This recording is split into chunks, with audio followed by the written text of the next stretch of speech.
Hello mga brad, hulaan nyo kung anong gagawin ko. Isang bangus yan, binabad natin sa asin. Hintayin natin ng 30 minutes. Tapos naghiwa ako ng carrots. Ayan po, ng bawang, olive, green olive, tsaka may Baileys at paminta. Ilalagay natin sa pressure cooking yan, mga yan. Tapos after 30 minutes sa babad sa bangus, ilalagay na po natin.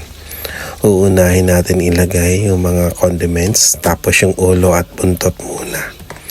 Nakikita nyo po wala na pong kaliskis yan. Mas prepare ko po kasi yung walang kaliskis. Usually may mga kaliskis dapat yan.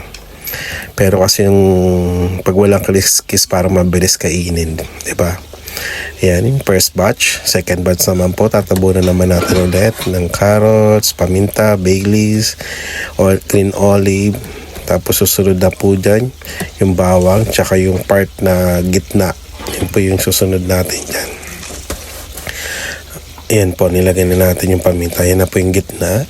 Ganyan lang po kasimple. Ayan, diba? Tapos yan, papatungan pa natin ulit yung mga natitirang mga condiments. Bawang, Baileys, paminta, tsaka green olives. Tapos yung lalagyan ko na po ng olive oil yan, tsaka ng tubig. Kasi pakukuluan natin siya ng 1 hour to 1.5 hours po sa pressure cooker. So pag naluto na po yan, masarap na po yan.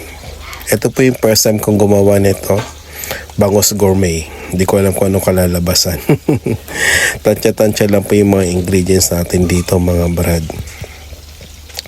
So ayan na, binuhusan natin at may sili pala po yan na nilagyan natin ng sili. Pero para may konting anghang. Ayan na po yung olive oil.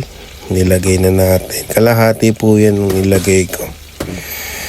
Alam ko tinatansya nila yan pero sinusukat pala. Ako tinatansya ko na lang. So ayan na, dinagdagan ko ng olive oil. Para gusto kasi mas malasa.